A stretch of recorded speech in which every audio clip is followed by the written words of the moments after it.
O Acelere Imob é para você do mercado imobiliário que busca conhecimento e novas conexões, construído por pessoas que vivem o mercado diariamente e junto com você. Vamos acelerar o mercado imobiliário? Bem-vindos a mais um episódio do Acelere Imob, terceira temporada focada somente em incorporação. E a gente trouxe muitos nomes muito bacanas e hoje vai ser mais um desses episódios imperdível. A gente tá aqui hoje com alguém que a gente admira muito, trabalhamos juntos e tem uma história sensacional, não só aqui em Minas, mas já em todo o Brasil. Então, quero apresentar primeiro o nosso convidado, André da Encamp. Muito obrigado, Larissa. Muito obrigado aqui por me convidar e ter essa oportunidade da gente bater um papo. Bacana demais. E hoje também estamos com outro convidado e host especial, nosso amigo, parceiro aí, também nos lançamentos, Fabrício Gurgel.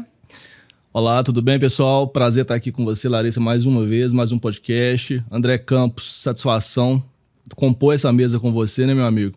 Que é um grande fera e um grande líder do mercado imobiliário a nível Brasil. Então, assim, tenho certeza que vai ser um episódio realmente imperdível. Muito Obrigado pelas palavras aí, Fabrício, meu parceiro de negócios também. Bom. Fenomenal. Bom demais. E pra gente começar, acho que nada melhor do que começar do início. Conta um pouquinho da sua trajetória no mercado imobiliário, a história da Encamp também. Legal. Acho difícil alguém de casa não conhecer o nome Encamp, mas é legal a gente entender esses detalhes aí do que foi essa criação dessa marca também. Perfeito. Bom, a Encamp foi criada há exatos 48 anos atrás, fundada pelo meu pai, Eduardo Campos, e pelo meu tio, Regis Campos. Hoje ela já está na segunda geração. Tanto eu quanto meu primo Regis Guimarães estamos à frente da empresa. É uma empresa que tem uma trajetória assim, muito legal, muito consistente, sempre crescendo, mas com muito pé no chão. É uma empresa que abriu seu capital aí há uns 3 anos atrás, então uma coisa que é muito interessante para a gente, porque traz ali uma governança muito forte, boas práticas de mercado. Então, nós, enquanto executivos, eu estou lá há 30 anos já na empresa, então traz um amadurecimento muito grande, né? E assim, falando um pouco mais aí da carreira e de mercado imobiliário, além de toda a trajetória dentro da própria empresa, eu tive uma parte da vida, e por uns 15 anos, que eu foquei nessa parte um pouco mais institucional. Então, eu fiquei por 15 anos no Sinduscon, que é o Sindicato da Construção Civil. Entrei lá como diretor de programas habitacionais, virei vice-presidente e depois presidente da instituição. E pude, assim, ter uma contribuição bem bacana para o setor nessa época, com um timaço da minha diretoria lá, muito bacana. E também fui delegado da FIENG, fui vice-presidente da CEBIC, que é a congregação de todos os sindicatos da construção civil do país. Fui membro do conselho curador do FGTS por um período. Então, acabou também me trazendo uma bagagem, um olhar mais macro das coisas. E quando você vai para esse lado institucional, você está também um pouco mais junto de órgãos públicos, e você consegue entender um pouco mais os dois lados da mesa. Então, isso contribuiu bastante para a minha formação, né? Então, foi muito bom. Bacana demais. E aí, só antes de você fazer a sua pergunta, Fabrício, eu queria entender o que você acha desse lado institucional que você mais levou, assim, para a Encamp na prática, assim. Porque é muito legal essa participação sua na Sinduscon, em todos esses outros órgãos. O que você acha que trouxe isso de diferencial na Encamp? Olha, foram vários pontos, né? Relacionamento, sem dúvida, né? Que amplia demais. Segundo, me forçou a estar muito preparado, porque era entrevista toda hora, era conversar com todos os tipos de governantes, de todos os níveis, de prefeito, governador, ministros. Então, me forçou a estar muito mais preparado e também entender no detalhe como funciona as coisas no mercado imobiliário, né? Parte de legislação, a parte dos fundings, a parte... tudo. Então, assim, melhor do que qualquer MBA aí. Eu acho que, na prática, foi ter convivido com essas instituições e a troca, né? Porque os nossos pares são pessoas de altíssimo nível Então você tem uma troca excepcional com essa turma. Então isso foi muito legal para minha carreira. Sensacional. Bacana.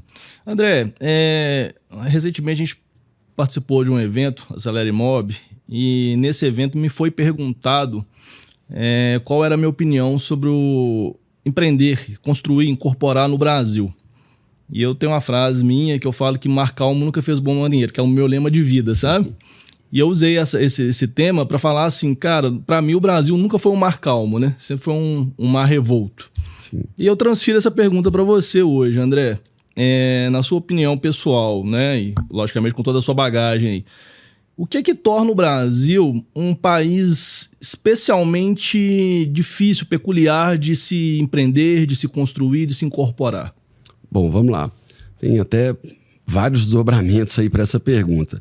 Sem dúvida, a questão das legislações e da burocracia. A gente encontra um ambiente, muitas vezes, até hostil com o empresariado. Então, isso, com certeza, é o maior pênalti da coisa. Agora, o Brasil, ele é um país que tem massa, que tem muita gente. E um país que tem muito por fazer ainda. Então, isso é um poço de oportunidades. E aí, por outro lado, todas essas dificuldades, porque, de fato, você tem que ter muita perseverança para você conseguir. O nosso ciclo de negócio é muito longo, desde você achar o terreno, negociar esse terreno, desenvolver o projeto, aprovar esse projeto, vender. Eu brinco que assim, o mais fácil é construir, né? Nós somos consultora, mas assim, isso acho que é o mais fácil. O que vem antes é o mais complicado. Mas também não deixa de ser, tudo na vida assim tem um lado bom e um lado ruim, né? Não deixa de ser uma baita de uma barreira de novos entrantes. Então, assim, só quem tem muita competência é que consegue se estabelecer. Perfeito. Então, se fosse fácil demais, como é que seria esse mercado com qualquer um entrando? Então, o mercado imobiliário ele exige que você seja muito profissional, que tenha um conhecimento técnico absurdo e que tenha muita força de vontade. É um ótimo mercado, mas, de fato, ele tem muitos desafios. Eu concordo demais, André. Você falou para mim 3 coisas aí que são, para mim também, são importantíssimas. Assim. Perseverança, conhecimento técnico e traduzindo, vamos dizer assim, estômago, né, cara? Para suportar todo esse processo, né? Que realmente é uma tarefa tanto. Né? Sensacional. E a Encamp, ela atua tanto no loteamento quanto nos verticais. Você enxerga uma diferença nesses estilos de lançamento, nesses estilos de produtos diferentes? Tem alguma diferença na prática? Sim, demais. Mas, assim, até clareando um ponto, o foco da Encamp é realmente as incorporações e a gente tem focado muito aí no vertical. Loteamento, a gente fez alguns. Na Encamp residencial, não faremos mais. Faremos através de uma outra empresa do grupo, ou eu também tenho uma loteadora que foi fundada por mim e pelo meu irmão, e que a gente está atuando muito forte nos loteamentos. Mas aí, voltando para a Encamp, a gente tem esse foco, trabalha em Minas, Rio e São Paulo, e assim, a maioria dos projetos são já bem verticalizados. Antes a gente fazia mais produtos aí de 4, 5 pavimentos, hoje nós estamos ali com 23 a 25 pavimentos, e nos grandes centros urbanos. Mas também, né, não deixando de responder a pergunta, é um bicho completamente diferente. Loteamento é uma coisa, corporação predial é outra. Isso, tanto o próprio ciclo de desenvolvimento e aprovação é bem diferente, né? O loteamento é bem mais moroso. Você tem uma comunicação também diferente. O tipo de cliente também é completamente diferente, onde você tem os apartamentos, especialmente os mais econômicos que a gente faz, um público muito jovem entrando, primeiro apartamento e tal.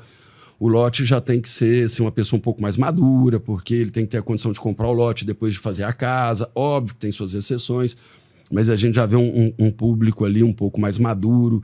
Então, sob todos os aspectos, é muito diferente. É uma outra empresa, é um outro business dentro do negócio imobiliário, mas é um outro business. E se fosse dar um conselho para quem está começando, loteamento ou vertical?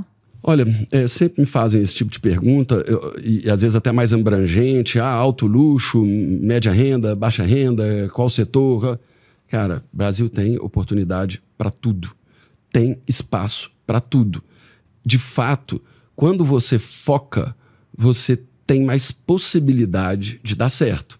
Porque quando você fala em alto luxo, é um outro público, é outro tipo de comunicação, de relacionamento com seus clientes, outras estratégias, o econômico, né? Idem, o loteamento. Então, eu acho que para poder diversificar é depois que a empresa estiver bem madura. Mas quem está iniciando, eu focaria num determinado segmento. E aí a gente pode até discorrer um pouco mais disso, mas né, o alto luxo, obviamente, o volume de clientes no país é infinitamente menor do que no econômico. Porém, o público de alto luxo, ele não sofre tanto com crises. Então, você sempre vai conseguir, independente do cenário, se o produto for muito bom, né, tiver toda aquela escassez, tiver toda aquela roupagem necessária ali, muito bem enquadrado, ele vai ter sucesso. E o econômico, ele também, independente da época do país, como tem uma demanda muito grande, enorme, né, por moradia, são mais de 7 milhões de habitantes, né, que é o nosso déficit habitacional hoje, então ele sempre vai ter mercado. Sim. Vai ter época que vai estar mais favorável, época menos favorável. Juro mais alto, juro mais baixo, condição macroeconômica, capacidade de pagamento, renda da população, e aí linka muito com a macroeconomia também. Mas o mercado ele sempre vai existir.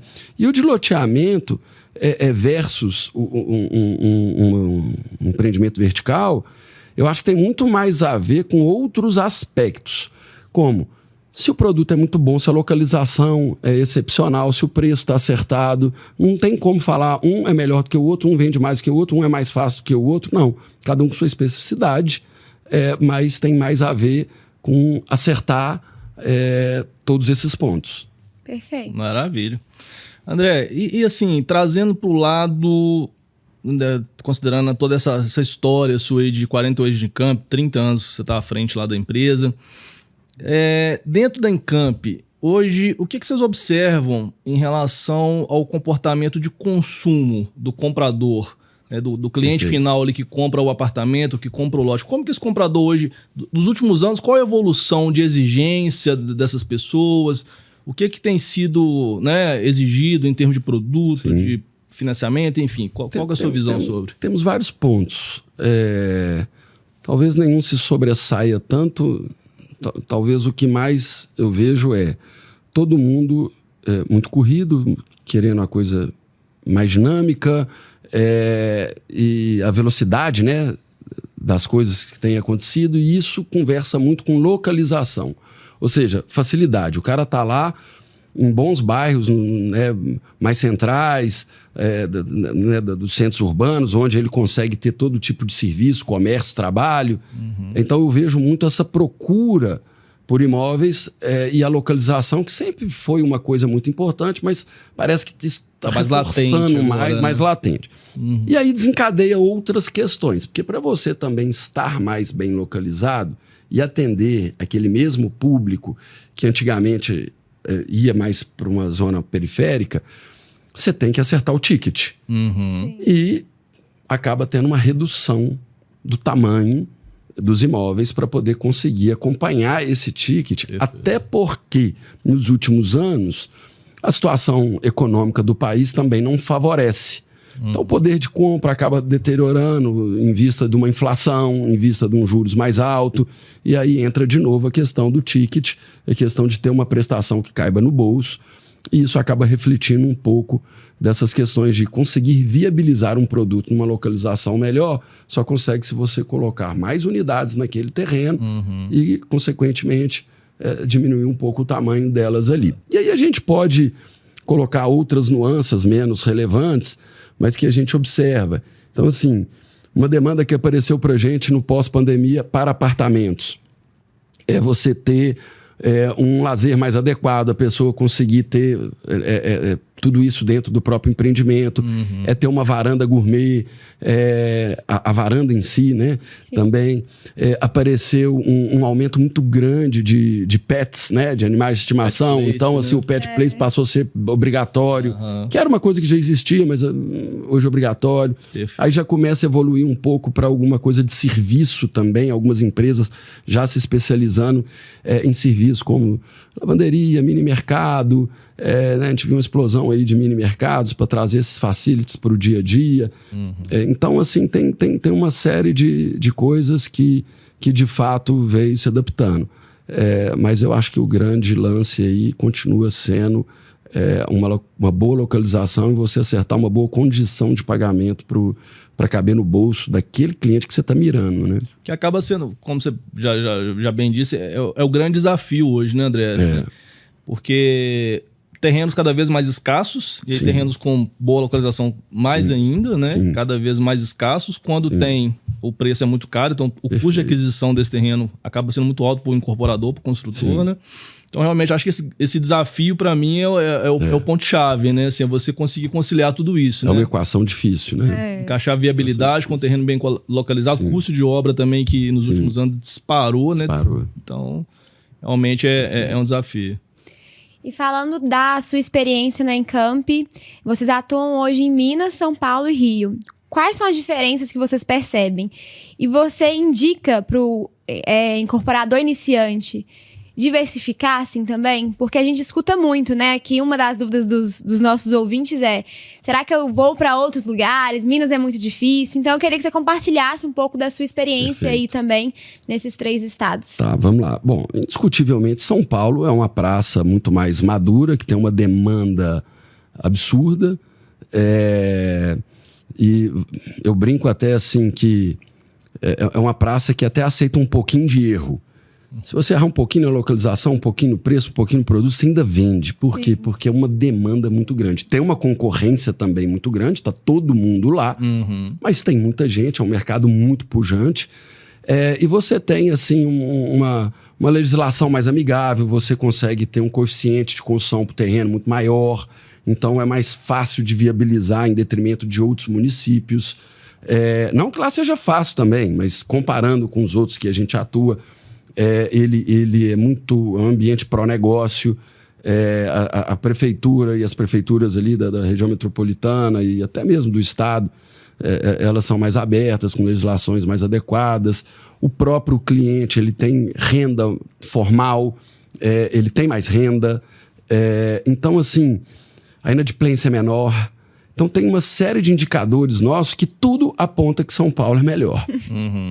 Aí depois vem, em segundo lugar, o Rio de Janeiro, que também tem uma demanda absurda.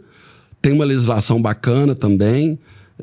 Recentemente, o prefeito atual tem evoluído em várias legislações, em especial no centro do município e na área portuária, que revolucionou. Então, um mercado também bem interessante. E tem os problemas do Rio de Janeiro, de segurança e tal, que é um desafio à parte. Sim. Mas, sabendo navegar, nós estamos lá há uns 25 anos.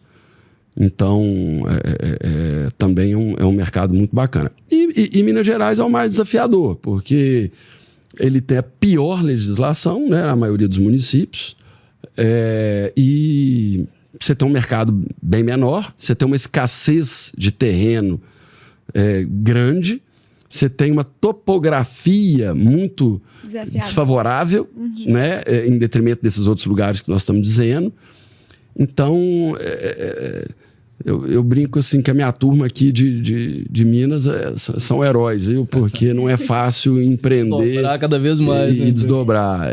Não é fácil. Mas assim, todas as praças têm seus desafios, todas as praças têm suas oportunidades.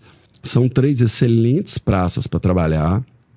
E a gente adotou essa estratégia muito em função também da logística. Porque o Brasil é um país continental. Sim. Então, se eu começar a ter obra no norte, no sul, nordeste, cara, eu acredito muito, óbvio que a gente tem excelentes profissionais, executivos, mas eu acredito muito na história do dono ali, o hands-on, mão na massa, olhando tudo e tal. Então, para a gente fica muito mais fácil. Com 1 hora de avião, eu estou em qualquer canteiro de obra.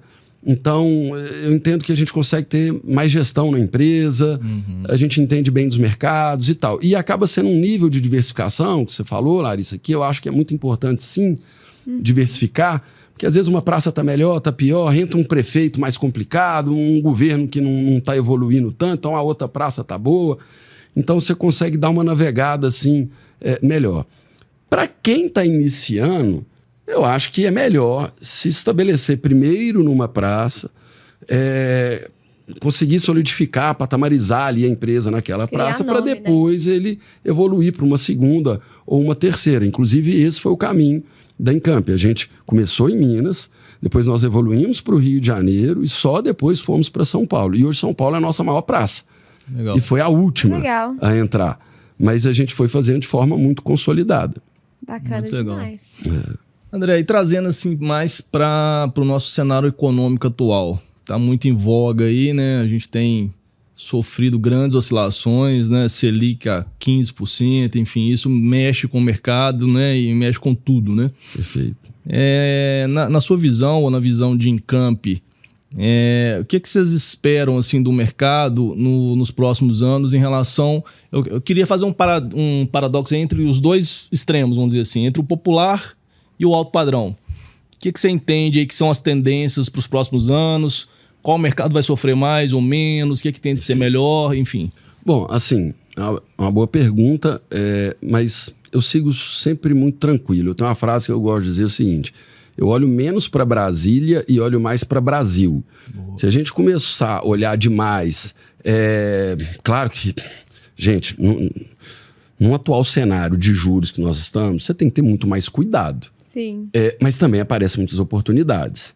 Então, assim, você vai comprar um terreno, hoje está mais fácil você fazer uma permuta, eventualmente, numa compra, você consegue comprar um pouco melhor.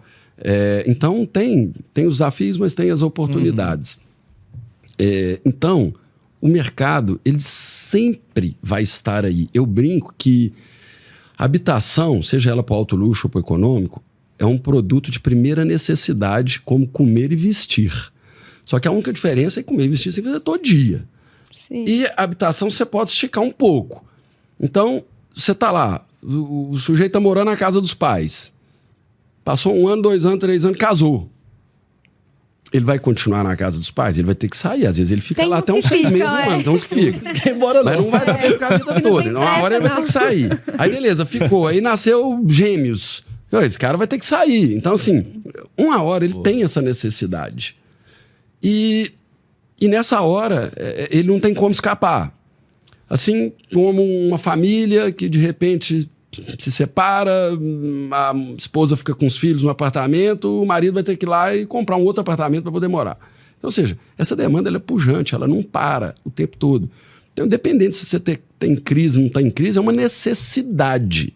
Então, tudo que é uma necessidade vai acontecer. O mercado imobiliário ele vai rodar. Ele vai rodar com mais ou menos pujança em detrimento de uma questão macroeconômica. Quanto mais favorável, mais impulsionado vai estar o mercado, né? Então, eu acho que aí volta naquela questão de bons produtos e de boas estratégias.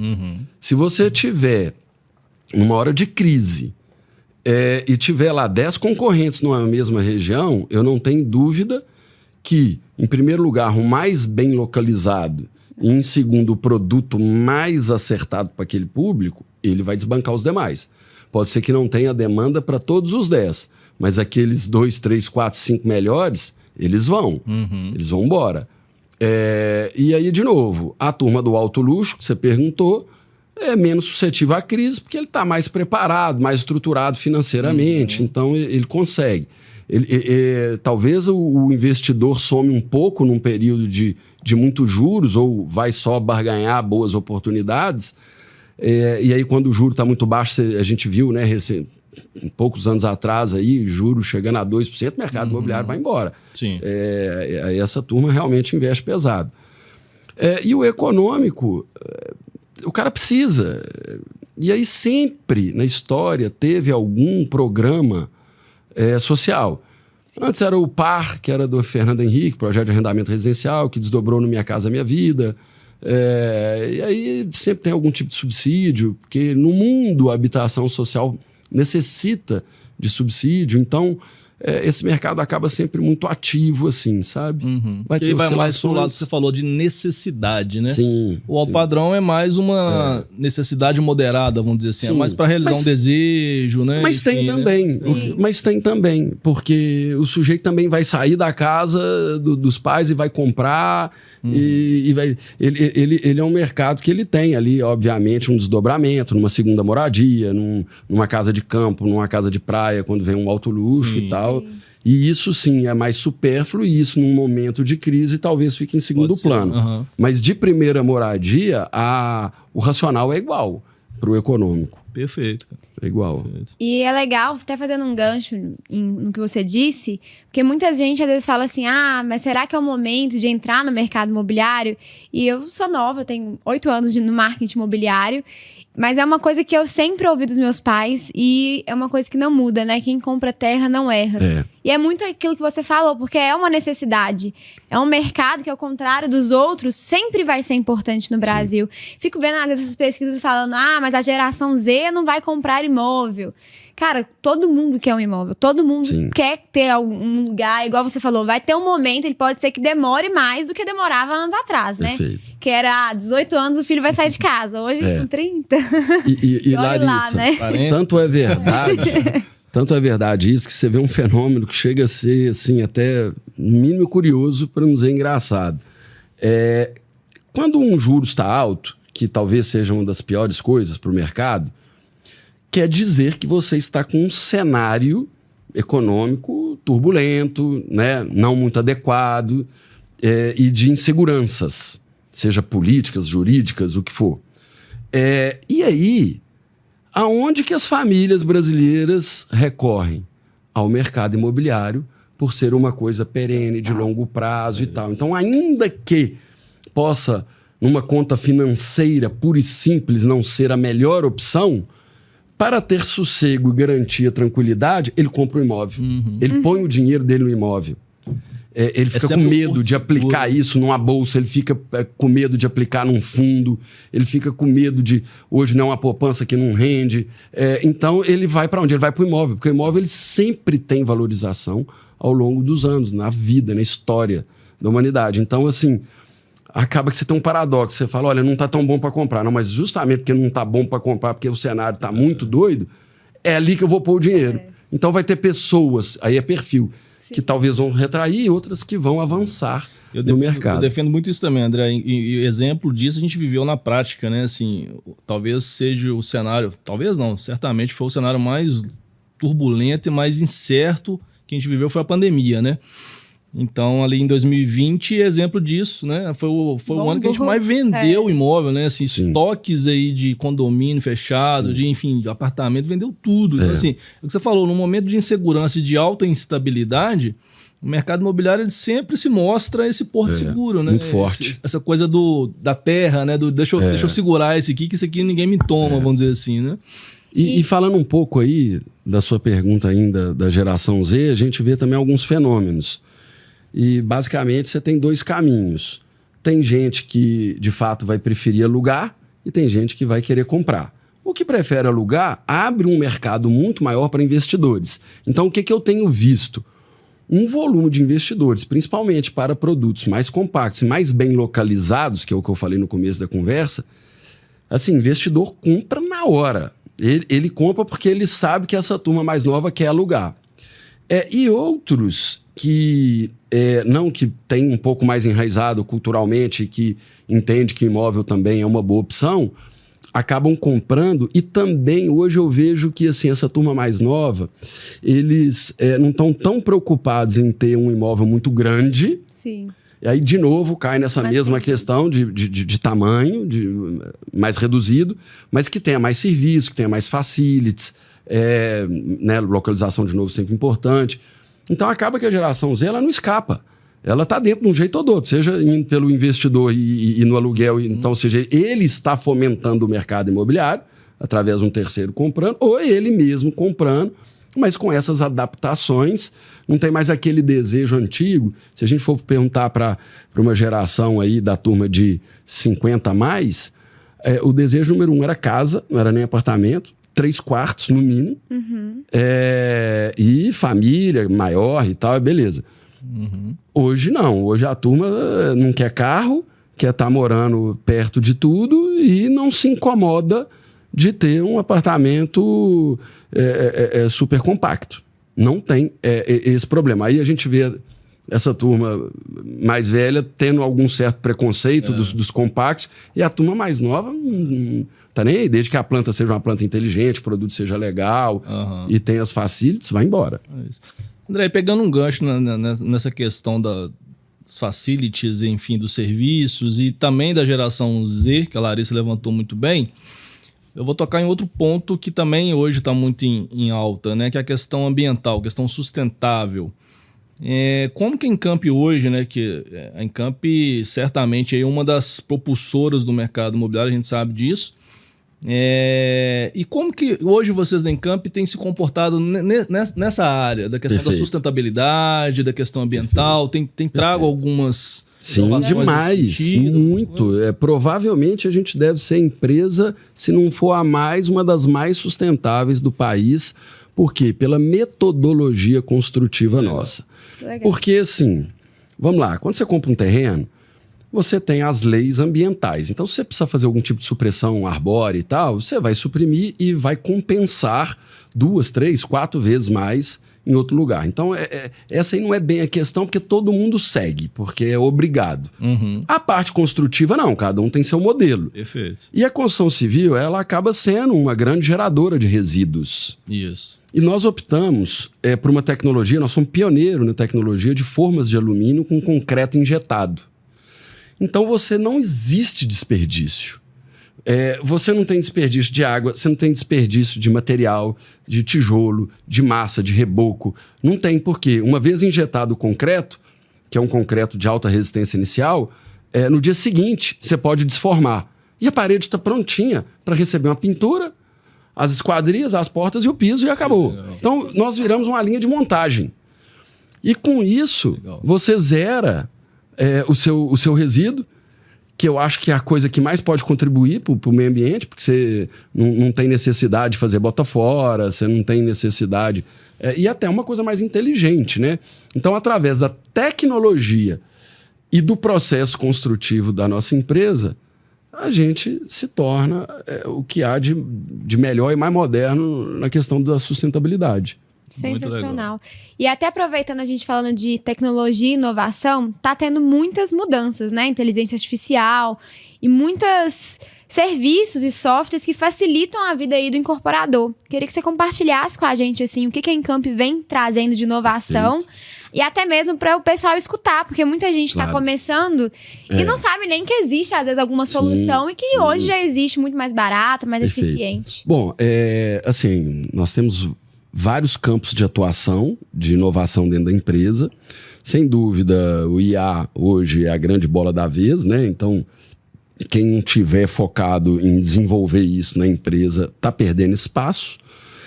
A gente começou já há um pouco mais de 2 anos com um primeiro projeto muito exitoso, onde toda a nossa parte de atendimento na empresa é feito por inteligência artificial. Legal. E que, como já está bem mais maduro, né, chega a ser engraçado, porque as pessoas se relacionam achando que é humano. Então, a gente tem a nossa atendente lá, que é a Amy, e assim, até o linguajar, né, chega a ser engraçado, porque até cantada ela já tomou, sabe? A gente já sabe. Eu vi esse cara. Então, assim, é muito real e tal, é muito dinâmico. E aí, nós até, assim... Praticamente hoje todas as áreas da empresa já estão usando algum tipo de inteligência artificial. Desde reuniões que você grava e já sai ali a pauta tudo certinho e tal, né? Que é uma solução mais simples, a coisas realmente mais evoluídas. E a gente até lançou um desafio recente na empresa para que absolutamente todas elas, todos os setores, da empresa tenham pelo menos um projeto implementado ainda esse ano. E aí tem lá para o melhor projeto, tem algumas bonificações e tal, legal. uma coisa para poder, de fato, estimular, né? Incentivar. E fora isso, a gente também montou um grupo de inovação de engenharia. Eu até lidero esse grupo com as principais cabeças da empresa, né, na área da engenharia. E a gente está desenvolvendo uma série de estudos, desde coisas mais simples vamos trocar um tipo de material mais novo, mais tecnológico, a processos construtivos, e a gente mapeando o mundo, né? Olhando sempre o que está acontecendo aí ao redor do mundo na inovação, na engenharia. Então, a gente está com várias ações. Não dá para pensar numa coisa só, né? Mas também, se você não focar em de fato pôr em prática e também não dar tiro para todo lado, você acaba desfocando e não consegue implementar nada. Então, a gente já está nesse processo há mais de 2 anos aí e estamos tido bastante sucesso. E que talvez seja o erro de muita gente, né? Achar que a tecnologia resolve problemas que são internos, assim. Às vezes tem um problema de processo, de gestão, que não é só você colocar a ferramenta, né? Aliás, você precisa fazer algo ali. A maior dificuldade que eu vejo é que as pessoas não sabem nem bem o que perguntar e o que fazer para poder implementar ali. Então, minha área de TI, que tem sido o grande propulsor disso, fala isso sempre. Fala, olha, a gente tem que entender a dor de cada departamento para poder ver como é que ajuda. Não tem uma coisa pronta. Olha, eu tenho um IA aqui para você, aqui, departamento de marketing. Tem um IA para você aqui, departamento de controle. Não, peraí, vamos entender quais são suas dores. Tá, eu posso impulsionar isso aqui melhor. Ou então, qual um processo que você domina bem, mas que a gente consegue ainda deixar ele mais rápido, mais eficiente, com menos erro e tal. Então, tem muito a ver até com o entendimento das pessoas, de como conseguir desdobrar isso melhor. E talvez é até o maior desafio, porque a tecnologia já está aí, você tem vários sistemas, mas a gente conseguir identificar de fato o que muda o jogo. Esse é o grande pulo do gato, né? Muito legal. Muito legal.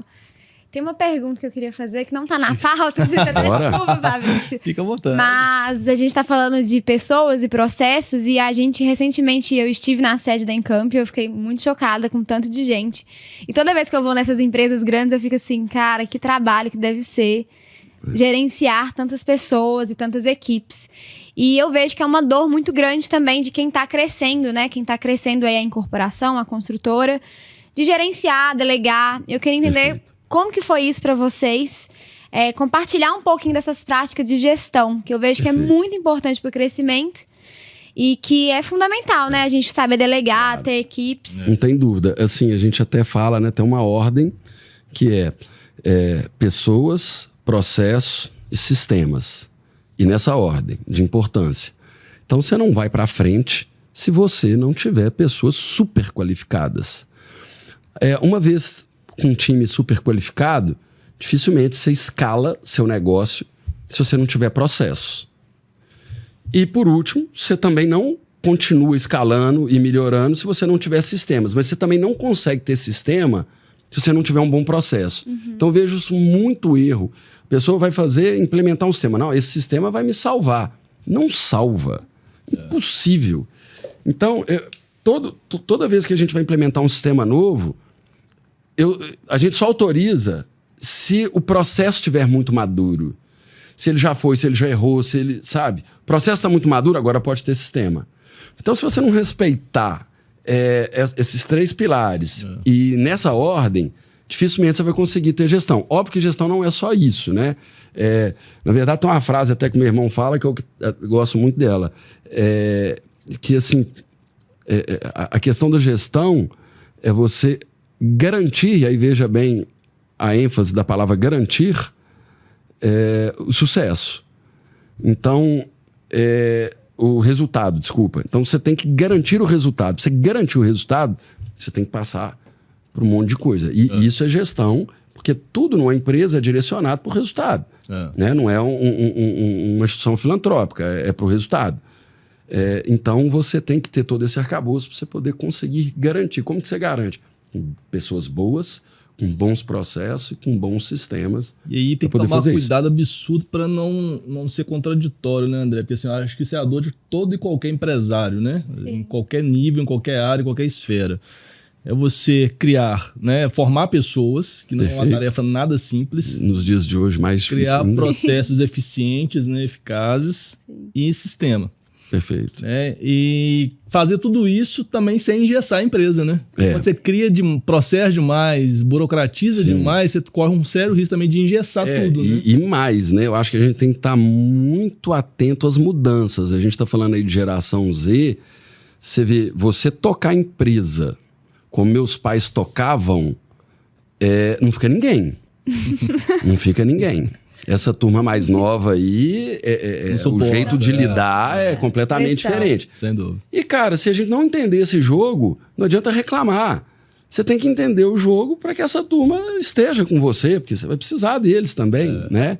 Então, eu acho que gestão ele é uma pauta muito complexa, porque passa por N dá pontos, outro podcast, sem dúvida. Dá outro podcast. Então, você falou sobre aí... gestão. Só sobre gestão. Então, você falou a questão aí de centralizar e você poder fazer essa gestão compartilhada com seus líderes. Você tem que confiar nas pessoas.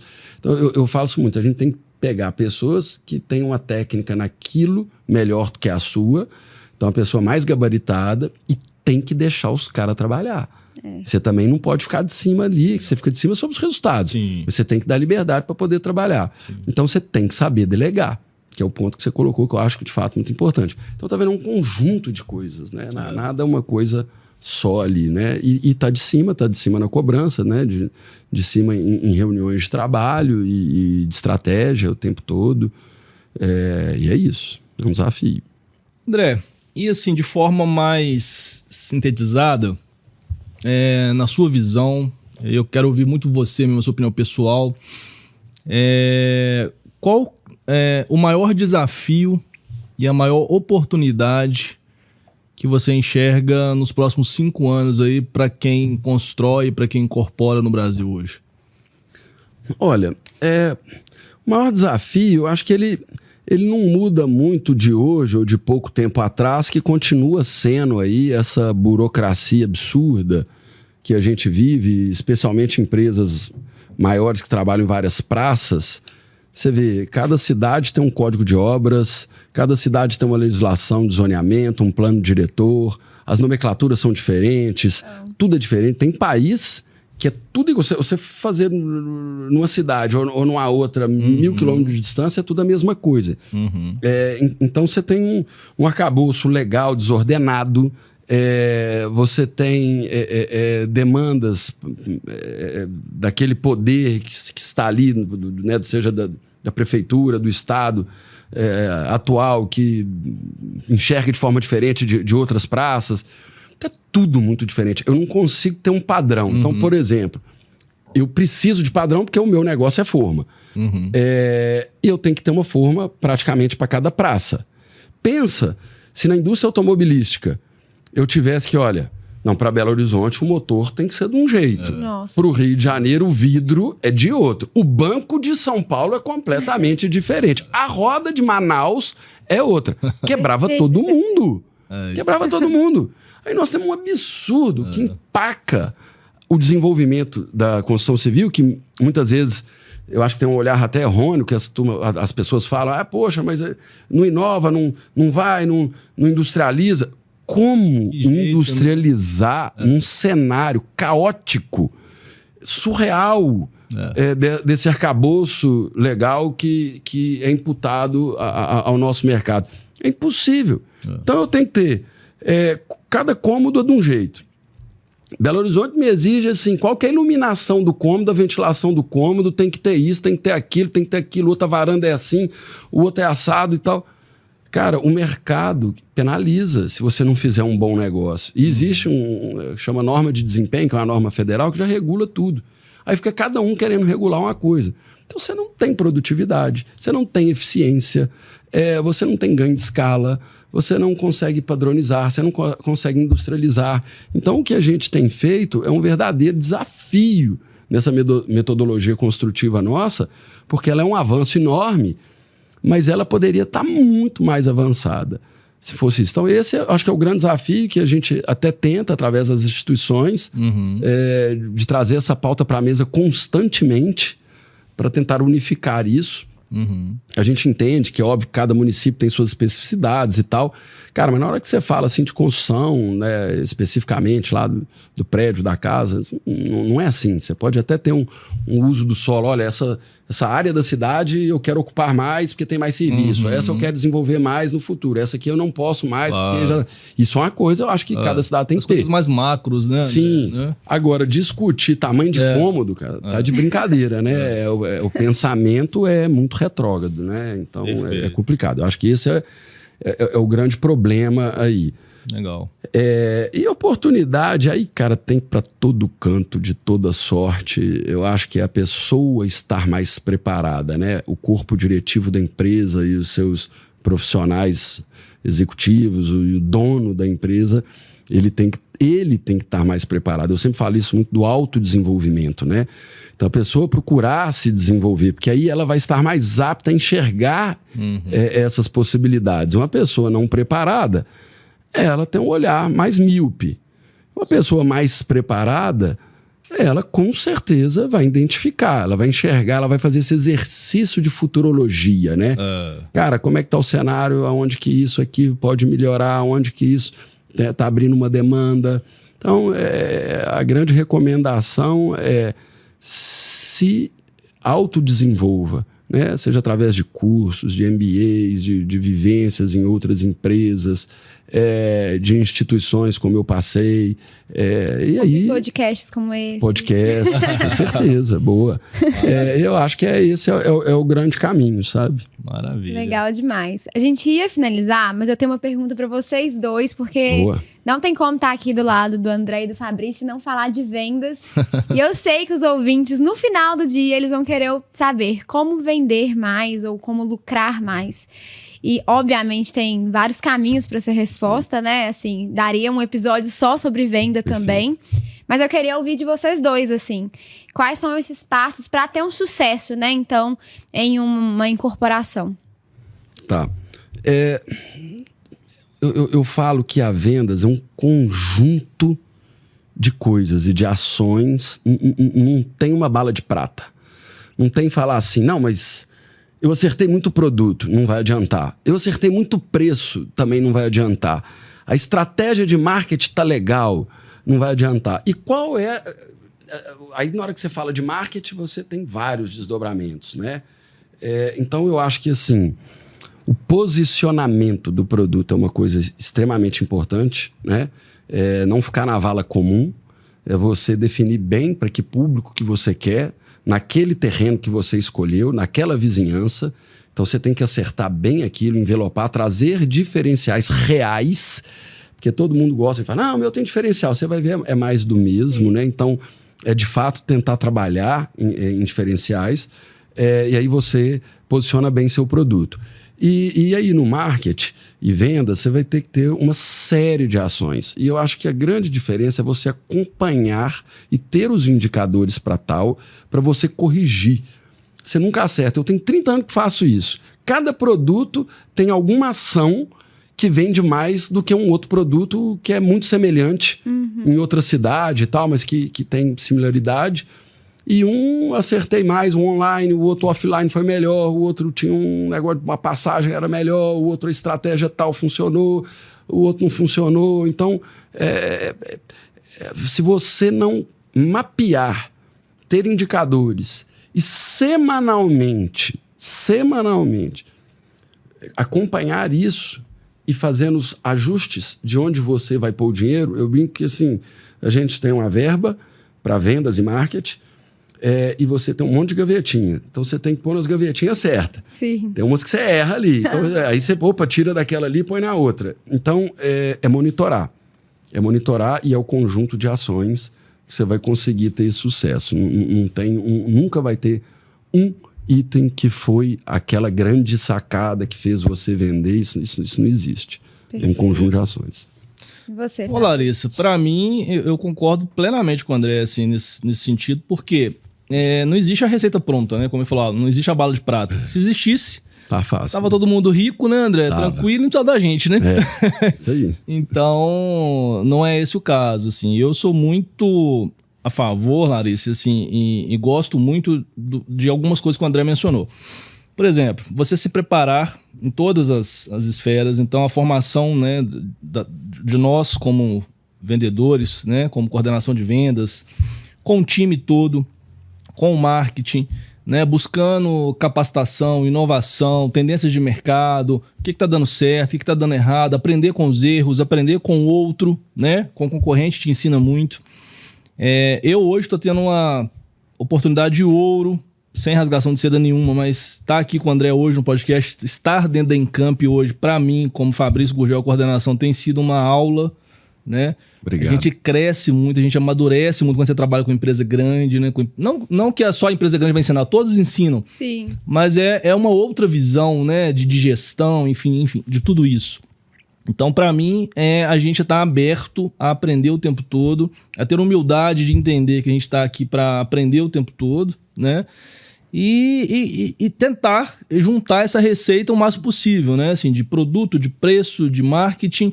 Eu defendo muito que a gente entre muito antes, assim, na concepção do projeto, né? Então, a gente fazer o projeto ali a 4 mãos, 6 mãos, o que foi, e todo mundo contribuir. Troquei ideias com o André sobre um produto recentemente que, assim, foi sensacional. Ele trouxe a visão dele, eu trouxe a minha.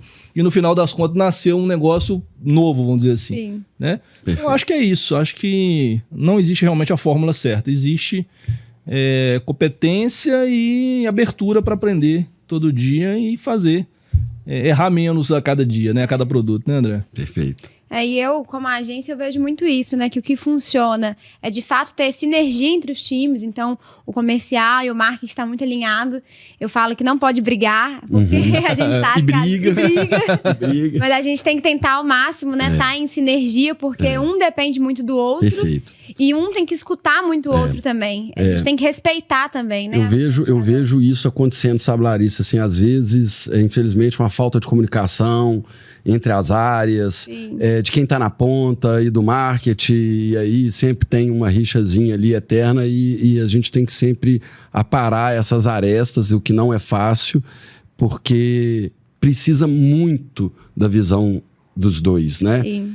A gente não pode negligenciar a ponta nunca, os caras estão vivendo. Estão de frente com o cliente, então não adianta toda a teoria bacana do Kotler no marketing ali para poder dizer e tal, se você também não está sentindo os caras. E por outro lado, o marketing é o pai da coisa ali, então, ou seja, é o berço ali da estratégia, onde você fez toda a sua espinha dorsal. Sim. E onde você vai alimentar, onde você vai trazer o cliente para a ponta e dali para frente tá com a turma de vendas. Então, assim, tem que estar muito afinado. E quando a gente vê algum tipo de desajuste entre as duas áreas, o que penaliza é o produto, né? A venda às vezes cai e tal. Então, quanto mais afinado o time, melhor para a empresa, melhor para as vendas, né? E você falou a palavra que eu acho sensacional, que é realmente acompanhar, né? Porque essas coisas acontecem no dia a dia. Sim. É na correria do dia a dia ali, de um lançamento, de ter que fazer, que aí começa o time a dar aquela briga que já não conversa tanto. Aí a comunicação fica afastada. Aí quando vai ver, o marketing está fazendo peça com argumento X, mas o corretor já viu outra coisa. Perfeito. E não tá tendo essa passagem, né? E essa mudança ou adaptação de comunicação. Sim. Então, acho que o maior diferencial talvez seja acompanhar. Porque lá no início tudo é lindo, né? Montar o projeto, todo mundo é lindo, amigo, todo mundo vamos vender. Mas é o dia a dia que pega, né? É o dia a dia que é o grande desafio. Gente, sensacional. O episódio ficou muito bom. A gente sempre finaliza com um conselho para os ouvintes. E aí, cada um fala um pouquinho. Vou começar com o nosso convidado, André. Tá joia. Bom, em primeiro lugar, agradecer mais uma vez de estar participando aqui com vocês. Nossa, obrigado, Larissa. Obrigado, Fabrício. Gostei bastante de participar, foi bem enriquecedor. Eu acho que, assim, o grande conselho eu já até disse aqui, sabe? É o autodesenvolvimento. É a pessoa focar nisso, porque uma empresa nada mais é do que um conjunto de pessoas que, quanto mais desenvolvidas, melhor é a sua empresa. Se o seu nível de pessoas, se ele for baixo, você vai ter uma empresa medíocre. Se ele for alto, você vai ter uma empresa de sucesso. Não tem dúvida disso. Então, não só óbvio, o autodesenvolvimento, mas procurar também desenvolver as pessoas que estão ali no seu time. Bom demais. É e você, isso. Fabrício? Eu acredito muito nisso, Larissa, nessa questão que a gente está falando de se capacitar, né? Hoje a gente tem muita ferramenta que favorece muito isso, né? A informação está literalmente na palma da mão, né? Podcast, vídeo, YouTube, enfim, você tem né, várias ferramentas hoje muito acessíveis, muitas ferramentas gratuitas, muito curso, muita palestra, um podcast desse aqui, olha o quanto a gente aprende, né? Então, sem dúvida nenhuma, para mim, o conselho maior é esse, assim, é se preparar e estar aberto também, né, a aprender, né? Eu sempre falo isso, tem que ter a sementinha do querer, né? Sem a sementinha do querer, você não prospera e estar perto de pessoas boas, né? Tem aquela a frasezinha clichê, né? Que você é a média das 5 pessoas que você mais convive, né? Então procure estar perto também. Né? Exatamente. Procure filtrar, né? Quem está do seu lado e o que você está consumindo, né? Sensacional. Agradecer, André. Foi muito bom o bate-papo. Agradecer também o Fabrício, que cooperou muito com a nossa conversa. Foi muito legal. Tenho certeza que todos aí de casa concordam. E para mim o que fica é parecido com o que vocês dissem, mas é sobre se autorresponsabilizar também, né? Pelo sucesso e fracasso. A gente falou aqui de muitas questões que de fato impactam, né? Que é o externo, política, burocracias, que de fato a gente não controla, mas tem coisas que a gente controla. Tem coisas que a gente é capaz de resolver, que é o nosso desenvolvimento, a gestão do nosso time, esse acompanhamento. E isso depende de você. E eu vejo, às vezes, os incorporadores e loteadores, construtores, enfim, na verdade, é uma tendência, é a gente sempre tentar jogar no outro ou no externo, né? Mas o Brasil é igual você disse, né? É um país... uma frase que você falou que foi muito boa é que não é Brasília, é Brasil. E a gente tem muita oportunidade.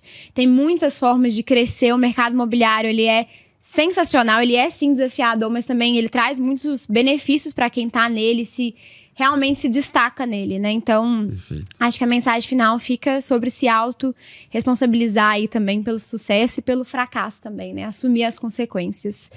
E meu marketing está me lembrando, dia 26 de junho temos um evento do Acelera de incorporação. A gente falou aqui muito sobre troca, né? De trocar conhecimento com outras pessoas do mercado, networking. A gente ser a média das pessoas que a gente convive. E a gente faz os nossos eventos justamente pensando nisso, em trazer pessoas que vivem o mercado para estarem se conectando. Quem já esteve no último, o Fabrício inclusive esteve lá no painel também, sabe que é um evento totalmente diferente. Tem comida, tem bebida, a gente realmente é um ambiente informal, mas com conteúdos muito profundos ali de quem de fato vive.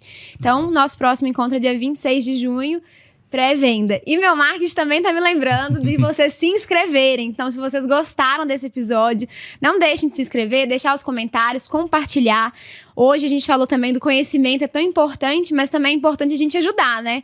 Porque não é fácil fazer podcast, o tempo de todo mundo aqui tá apertado, inclusive o André já deve estar querendo me matar, porque tem reunião. Então a gente vai finalizar. Mas a gente está se dedicando mesmo para trazer algo gratuito, então tudo que vocês puderem nos ajudar, a gente agradece. E mensagem final também para os nossos patrocinadores. Quero agradecer em especial a Norte Sul Imóveis, que vem aí revolucionando o mercado de imóveis em BH e região. Tem sistema de franquia, trabalha muito com os lançamentos imobiliários, então é um prazer ter vocês com a gente nesse projeto. Pessoal, muito obrigada e até o próximo episódio. Tchau!